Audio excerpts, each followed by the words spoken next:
Good evening, children. Today we are discussing page 25. In the last lecture we have discussed the formula for electric field intensity, right? And today we will discuss the electric field intensity due to a 4-point charge.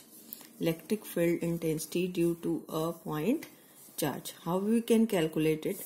Let us suppose that this is a plus Q charge, right? And due to this charge you want to calculate the electric field at point P. See, where we have to find the electric field intensity, we consider a test charge Q0, positive test charge Q0, and it is at a distance R. Suppose this is point O. Now Q exert the force on Q0 in which direction? Outward, that is O to P, or you can say it exert the repulsive force on it, right? Or the direction of F and E is same.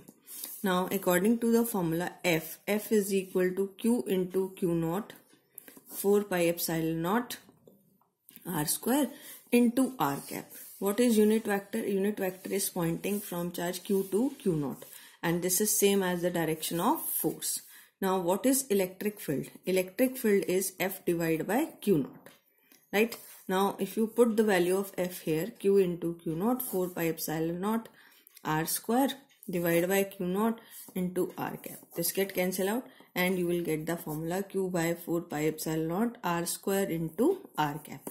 I think it is clear to you. This is given on page number 25. Now if I will write it in vector form, E is equal to Q 4 pi epsilon naught.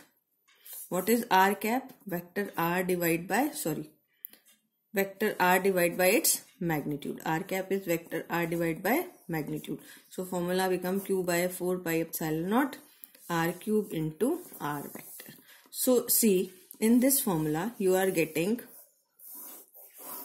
one is it in terms of unit vector and second in terms of vector. Again in this formula there is only source charge. Single charge is present, right? Electric field we have to calculate due to source charge Q. In this formula only that source charge is present, not test charge is present. No test charge is there, right?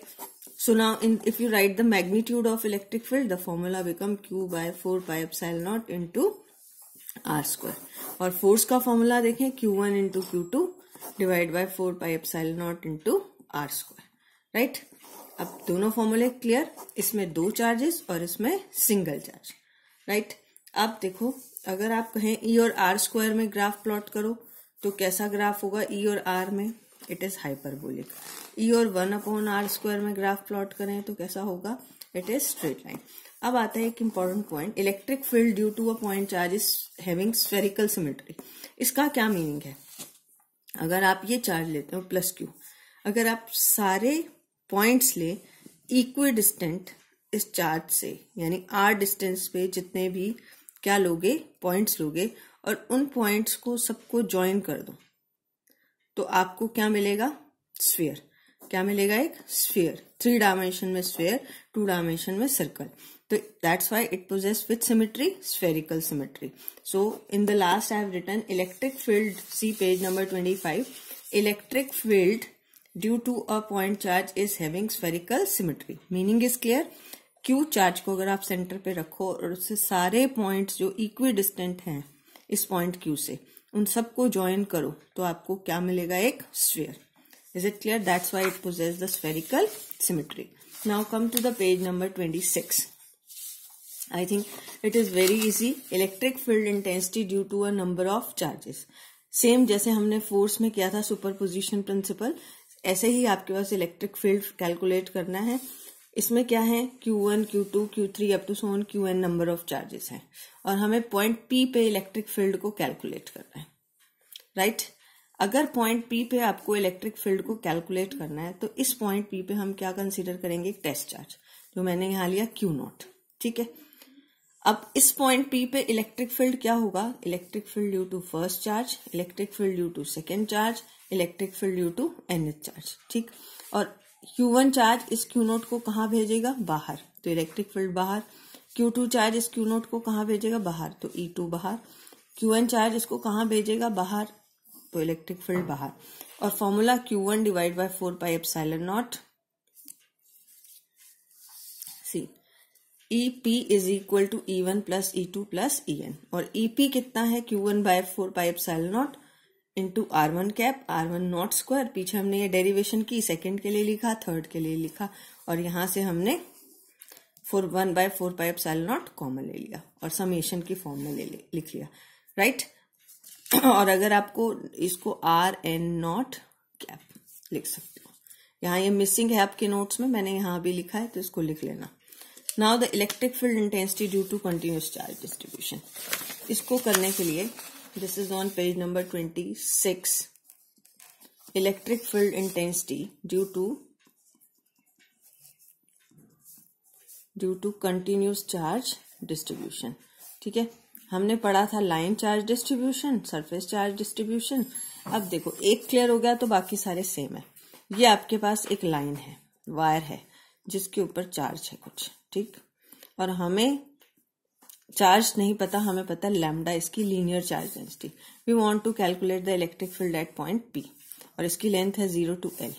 ठीक, अब आप इसको क्या करेंगे, इस पूरी length को, पूरी वायर को किस में डिवाइड कर लेंगे, स्मॉल चार्ज एलिमेंट में, और एक स्मॉल चार्ज एलिमेंट पे चार्ज कितना है dq, और इसकी लेंथ कितनी है dl, dq चार्ज और dl लेंथ।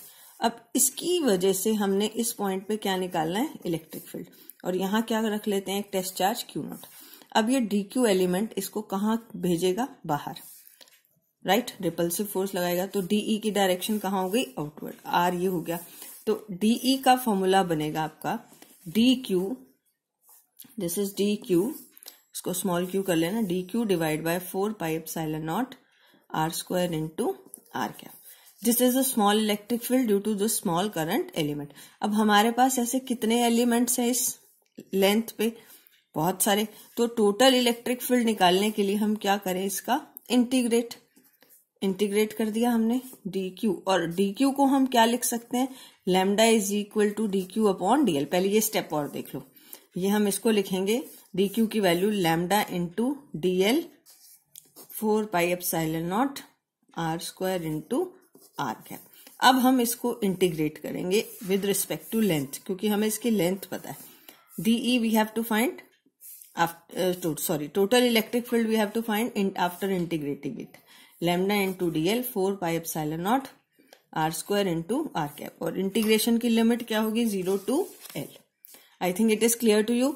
ये लाइन चार्ज डिस्ट्रीब्यूशन है, हमने इस लाइन को स्मॉल एलिमेंट्स में डिवाइड किया, ठीक है, और पहले इलेक्ट्रिक फील्ड फाइंड आउट किया एक स्मॉल एलिमेंट की वजह से, फिर टोटल करने के लिए हमने इसको क्या किया, इंटीग्रेट। ये था हमारा लाइन चार्ज। अब आता है सरफेस चार्ज।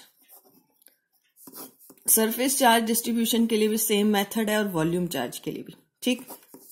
ये सरफेस चार्ज है इस पे, और इसका सरफेस कितना है, S, राइट। अब हमने इसको स्मॉल एरिया एलिमेंट में डिवाइड किया, जिसपे चार्ज कितना है dq, और इसका एरिया कितना है ds, और हमने फाइंड आउट करना है इस P पॉइंट पे। इसकी वजह से यहाँ एक टेस्ट चार्ज ले लेंगे, ये इसको कहाँ रिपेल करेगा, आउटवर्ड, तो इलेक्ट्रिक फील्ड कहाँ होगा, आउटवर्ड। तो dE is equal to dq 4 pi epsilon naught, इस डिस्टेंस को r ले लेते हैं और r कैप इसकी डायरेक्शन ले लेते हैं। अब आप सिग्मा लेंगे सरफेस चार्ज डेंसिटी, और इसको क्या लिखेंगे, dq अपॉन ds, यानी इस स्मॉल एरिया एलिमेंट पर कितना सरफेस चार्ज है dq, इसका एरिया कितना है ds, तो dq कितना आ गया, सिग्मा इंटू ds। अब इस वैल्यू को अगर पुट करें तो ये आ जाएगी sigma into ds 4 pi epsilon naught r square into r cap. Total electric field निकालने के लिए क्या करें, इसे इंटीग्रेट, ठीक, 4 pi epsilon naught into r square. इसमें आप 4 पाई एप्सिलॉन नॉट बाहर भी ले सकते हैं, और लिमिट क्या होगी, 0 to S। अब वॉल्यूम चार्ज डिस्ट्रीब्यूशन के लिए सिर्फ एक, क्योंकि वॉल्यूम चार्ज डिस्ट्रीब्यूशन में क्या होता है, रो होता है dq upon dv।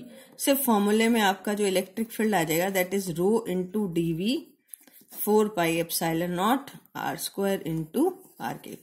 You can see it from your notes on page number, this is 27. Volume charge distribution आप इसमें से खुद कर लेना, ठीक, आपको क्लियर हो जाएगा।